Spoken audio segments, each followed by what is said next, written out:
Oi pessoal, bom dia a todos. Vamos então para mais uma aula do segundo ano do ensino médio, agora a aulinha de geografia, tá? Geografia que nós ainda não iniciamos, né, propriamente dita, a matéria do segundo ano. Então hoje a gente começa com o primeiro tema que a gente trabalha no ensino médio no segundo ano, né? A gente vai começar a falar hoje de um tema importante, mas que está correlacionado com o vídeo de história que eu gravei na semana passada para vocês. Então vocês assistiram a aula da semana passada, né?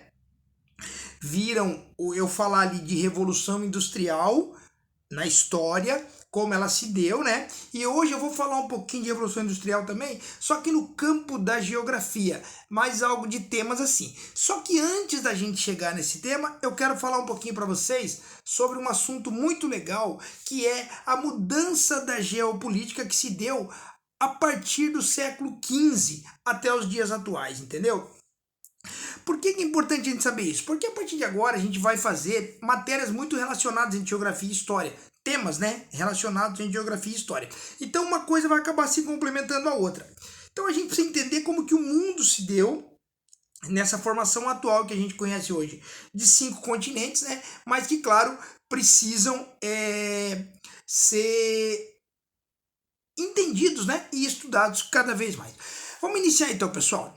Até o século XV, tá? Nós só tínhamos conhecimento do velho mundo na geopolítica mundial. O que era o velho mundo? O velho mundo ele compreendia, né, a Ásia, a Europa e a África. O que isso quer dizer? Eram os 3 únicos continentes conhecidos pelo europeu, que era o centro do mundo, né? A Europa sempre foi aquele centro do mundo, né? O europeu não tinha conhecimento do restante do planeta. Por quê? Porque até então ele não havia circundado o planeta. Existia até teorias na época de que a Terra fosse plana. Não é teorias atuais, tá, pessoal? Teorias do século 13, 14 e assim por diante. Como nesse período aí não se conhecia a veracidade do mundo redondo, as pessoas acreditavam na existência de apenas 3 continentes, que era o europeu, onde eles viviam, o africano, que já era bem próximo a ele, apenas atravessando ali o mar Mediterrâneo, e a Ásia, né, que era onde se buscava as especiarias e alguns produtos que os europeus consumiam em grande quantidade, né? Chega o século XV e Portugal e Espanha criam um circo das grandes navegações, né? Começam então a sair pelo mundo em busca de novos continentes, né? Primeira grande manobra portuguesa foi a circundar a África, né, com Bartolomeu Dias, e chegar à Ásia por outro caminho, mas o grande feito se deu por Cristóvão Colombo, né, que chega de 14 de dezembro de 1492, chega às Américas, né, pessoal? Bancado pela Espanha, ou seja, a serviço do rei espanhol,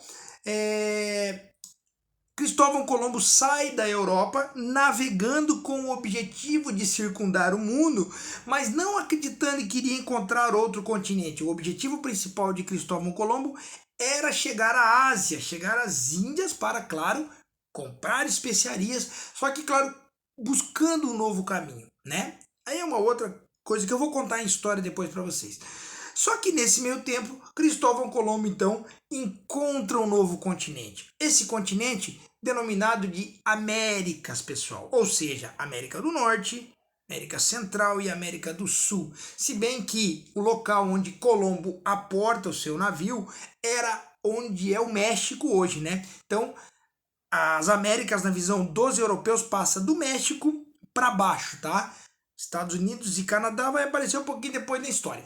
Mas enfim, surge então o Novo Mundo, uma outra denominação, claro, agora incluindo as Américas, tá? Feito esse ciclo das grandes navegações, a descoberta de que o mundo era redondo, novas expedições são feitas em busca de novas conquistas. E aí, já no século XVII, a Oceania é descoberta pelos ingleses. A Oceania é aquele continente que engloba a Nova Zelândia, a Austrália, a Indonésia e várias outras ilhas que fica ali no cantinho do mapa, né?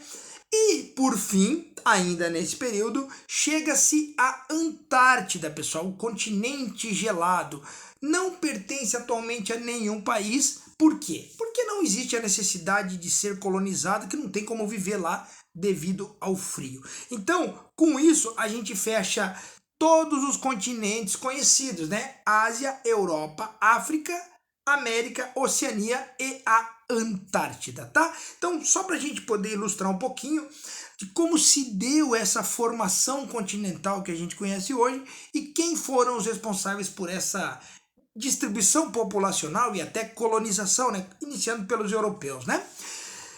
Feito isso, criando esse formato da geopolítica da modernidade, a gente vai então para o principal fator de modernidade ocorrido nesse período, que foi, claro, a Revolução Industrial.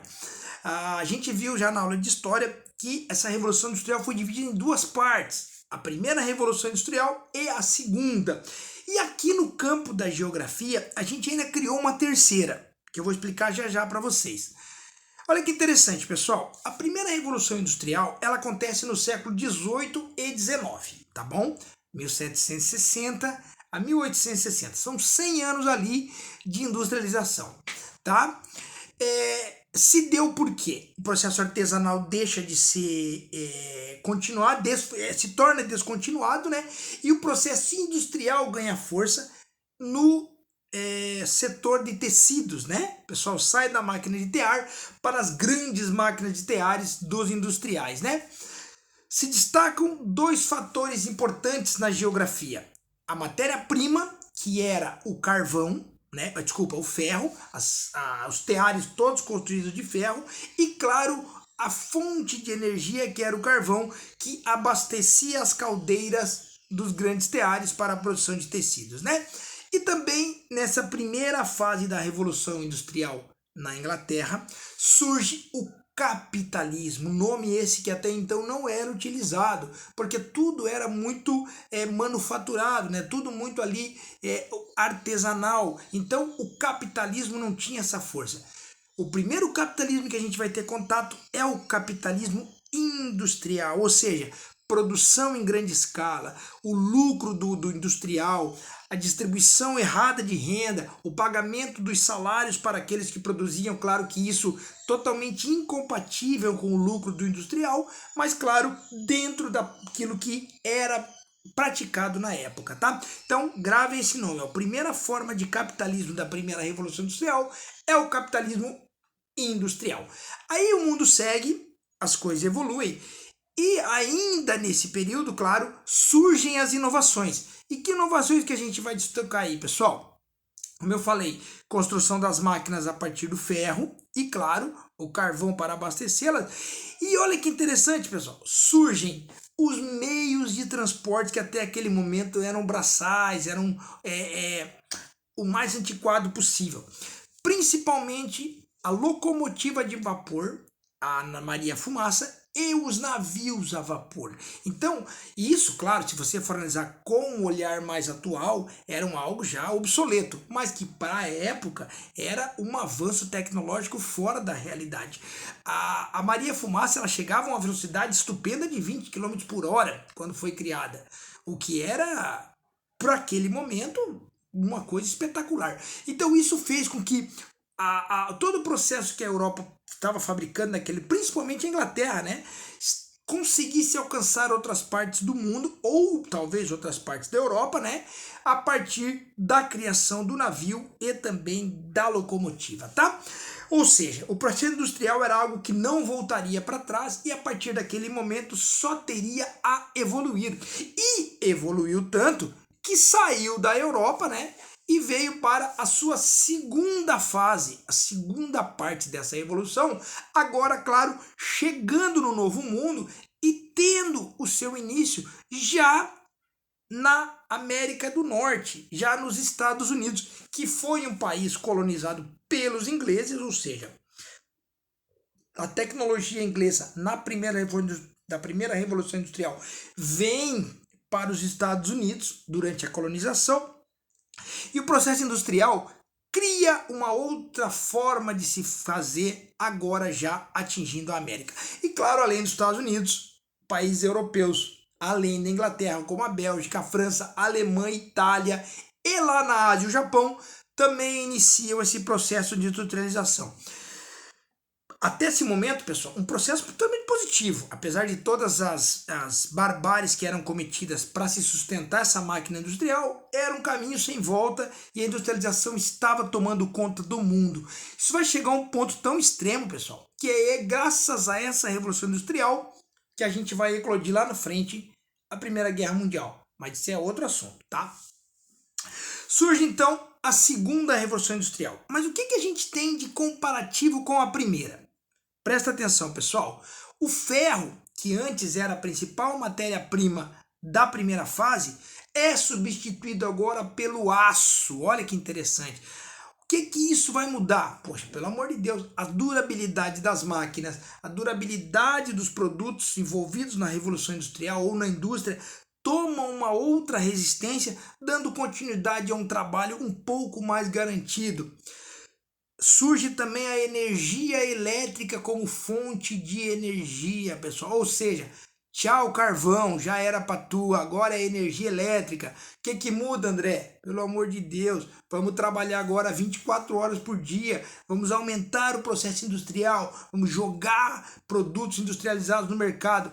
Surge também a lâmpada, pessoal, para acabar com a escuridão das fábricas. Tudo isso num processo de descobrimento desses produtos, que foram, claro, utilizados na indústria. Com tudo isso que eu falei, com o aumento do processo industrial, surge também a ampliação das ferrovias. Por quê? Temos que escoar as produções, precisamos de navios mais potentes, de trens mais rápidos e, claro, mais trilhos de trem para poder chegar aonde a gente quer, né? Segundo a Revolução Industrial, muda o cenário. Outra coisa, nesse período, surge o automóvel e também o avião, pessoal, tá? Telégrafo, telefone, televisão, cinema. Olha a evolução do processo industrial a partir da descoberta de novas tecnologias. Também um avanço considerável na química, pessoal, com o surgimento de novas substâncias, tá? Petróleo é descoberto, utiliza-se também como fonte de energia, surgem os plásticos, ou seja, e agora eu desenvolvo também armas como canhão e metralhadora. Um adendo nesse assunto aqui, pessoal. O avanço para a construção de armas como o canhão e a metralhadora serão extremamente importantes na Primeira Guerra Mundial, que vai ser a primeira guerra travada com essas armas. Antes as guerras eram outro tipo de armas, agora surge o canhão e a guerra que serão testados na Primeira Guerra, que a gente vai falar depois, tá? Também no campo da medicina, antibióticos, vacinas, ou seja, doenças que até então eram incuráveis, tudo isso começa a ser descoberto a partir da injeção de recursos no campo da indústria, aonde, claro, aliado aos estudos, começa a se produzir e a se criar novos conceitos, tá bom? Olha que interessante, pessoal. Surge também uma mudança de cenário em questão do capitalismo. Lembra que antes o capitalismo era industrial, ele ficava no lucro exacerbado dos industriais. Mas agora, com tudo isso que a gente falou aqui, né, dessa evolução de estudos, de recursos, tudo, surge no cenário, pessoal, um cara muito bacana, os grandes bancos, pessoal. O que esses caras resolveram entrar nesse meio?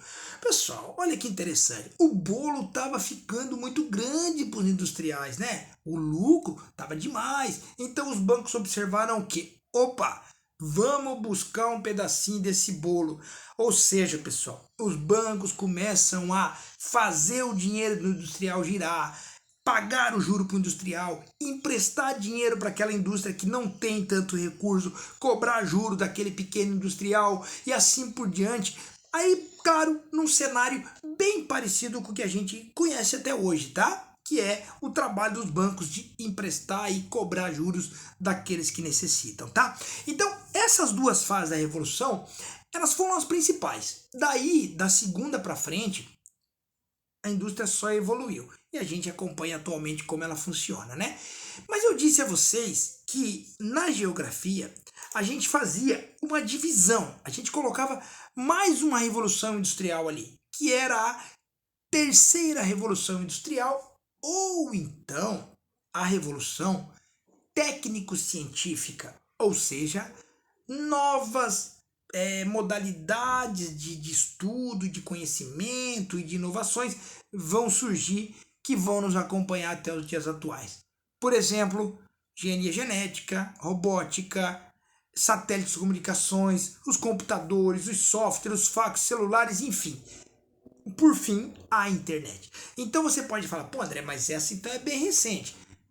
Tão recente que a história nem reconhece como uma revolução industrial. Reconhece como uma sequência da revolução industrial que veio acompanhando a evolução. Mas claro, no campo da geografia, a gente faz essa divisão, tá?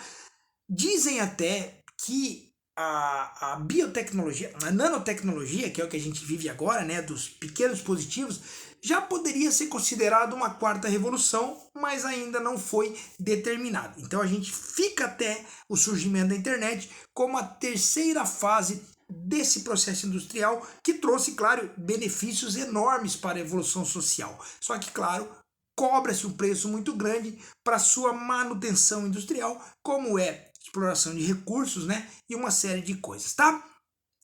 Basicamente, pessoal, no campo da geografia, era isso que eu tinha para falar para vocês da Revolução Industrial.